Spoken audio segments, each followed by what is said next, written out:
It's a very wet and miserable afternoon. No chance of doing any outside activities. The rain really has been going all day long.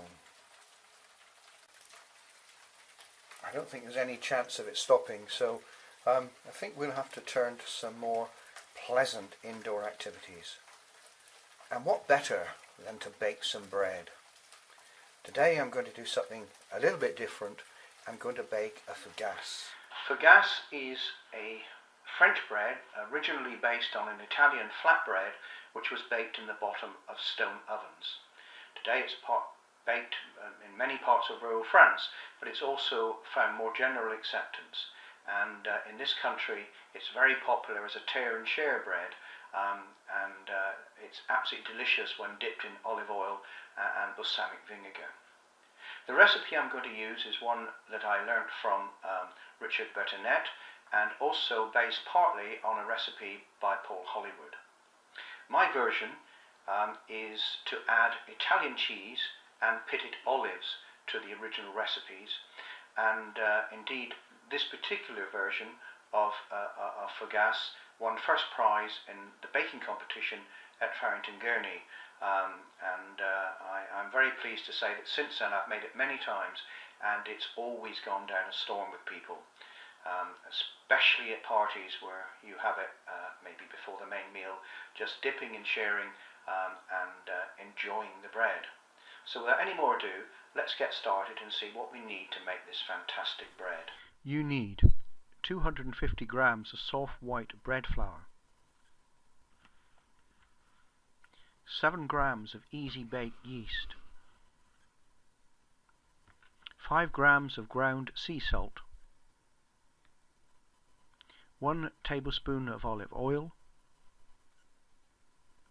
190 milliliters of cool water, 50 grams of grated Parmigiano Reggiano, 50 grams of pitted olives diced, and some semolina or maize flour for dusting. We're now ready to mix all the prepared components together, but before I do that I'm going to have a glass of wine, or a sip of wine anyway,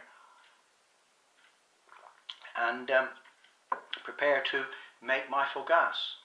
I'm actually going to use a mixer with a dough hurt fitted for this particular dough. It's a very wet dough and you have to add the water quite slowly to it, and it gets terribly sticky if you try and do it by hand. So I recommend using a mixer, first of all on slow speed and then a faster speed, to mix this dough before we tip it out. So without any more ado, let's get started. Oh, hang on, I've forgotten something. That's it. Let's get started. The first thing I'm going to do is add my flour to the mixing bowl, and then I'm going to add my salt to one side of the bowl and my yeast to the other side. It's important not to put the yeast and the salt together because it doesn't have a very good effect on it. In fact, it might kill it. Now I'm going to add the olive oil to that. So I'm pouring in the olive oil to the mix, and I'm going to start mixing it very, very slowly. Sorry about the noise, but that's the way it is. And then a little bit of the water. It's important with this recipe that you add the water very slowly. The amount of dough I've got should be able to absorb the water without too many problems. When all the water has been added, add the cheese and olives, and then beat again for a further 6 to 7 minutes. Once the dough has been mixed, it should be a very elastic in nature. I'm just trying to demonstrate that to you here. It stretches, pulls away. Stretchy, it's very stretchy and very, very elastic. Can you see that effect?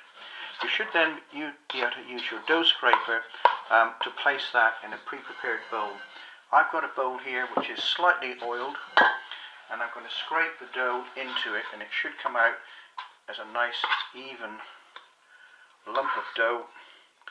into my container. Try and get the rest of it out. We can't waste any of this good stuff.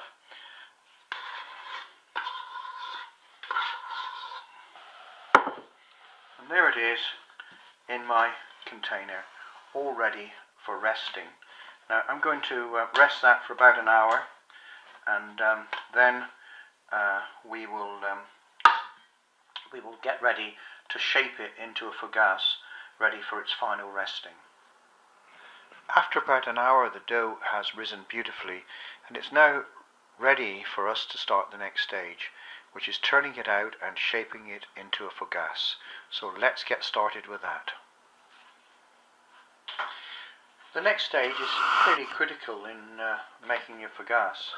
So what I'm going to do is, using my my dough scraper, I'm going to move this out onto a surface. But before I do that, I'm going to actually cover it with some strong white bread flour fairly well, and I'm also going to add to it some of the semolina flour and a little bit of the corn flour, and I'm going to mix it in. That gives it a nice surface. I'm now going to move this dough, which is very, very soft, and I'm going to avoid knocking it back too much. I want to keep the air in it. You can see how lovely and pliable it is.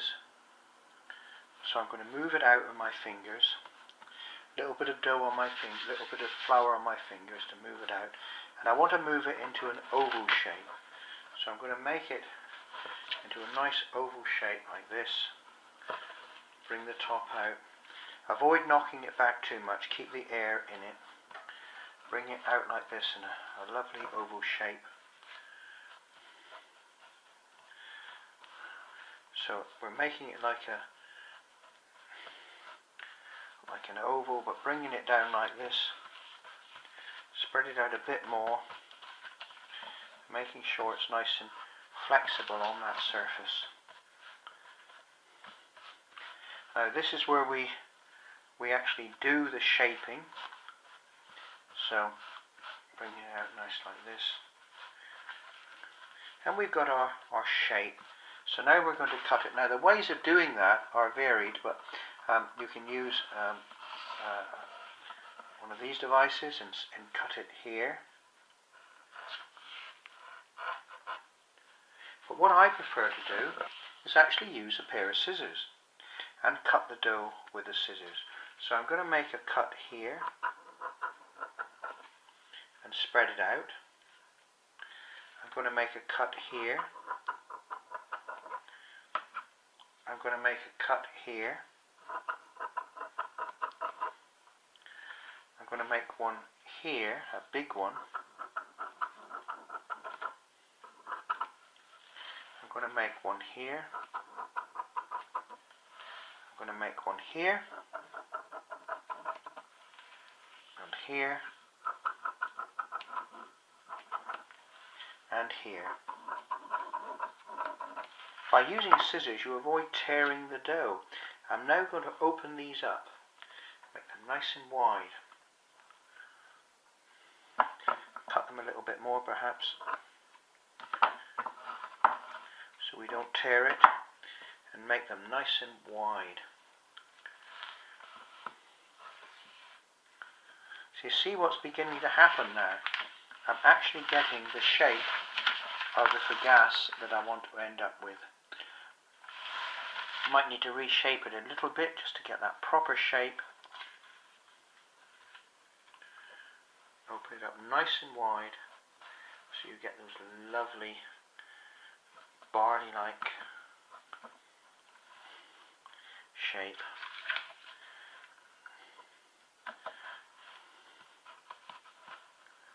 So there we go. Finalize it a little bit.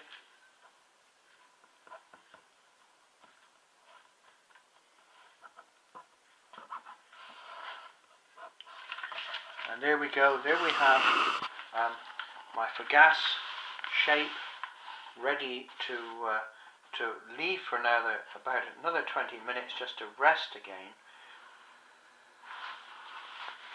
So now it's time to place the gas in the oven. So I've got the oven up to temperature. I'm bringing it down using my peel to place it in the oven like that. I'm going to give it a couple of sprays of water just to make sure it's got a nice crust on it, and I'm going to shut the oven door and basically now wait until it's cooked. And that should be about 20 minutes, but I'm going to check it after 15. Fougasse is now in the oven. It's been in there about 5 minutes now. As you can see, it's rising nicely. It's got probably another 10-15 minutes to go, and then I will take it out of the oven. Okay, the time has now come to take the bread out of the oven. So I'm going to open the oven door. Using my spiel, I'm going to place it under the bread.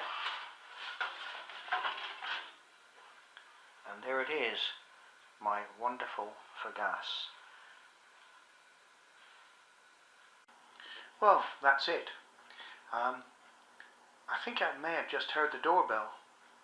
Could that be people queuing up outside already? Well, we'll have to wait and see. Anyway, thank you for watching me make one of my favourite breads, and I hope that you've enjoyed the video and it's inspired you to have a go yourself. Until next time, when I'll make something a little bit different, thank you for watching, and from me, David, it's good night. Goodbye and thank you.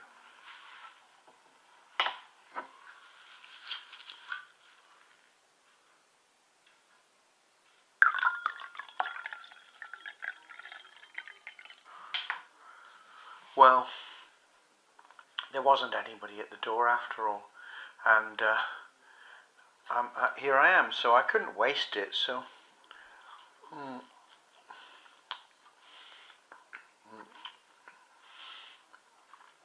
it's just one thing. It's only 11:15, so there's always a chance that somebody will turn up. In the meantime, I hope you enjoy making this yourself. And if you do, maybe you will have a queue at the door. Anyway, cheers. I've got a lot to finish yet. Enjoy, and I look forward to seeing you soon. Good night.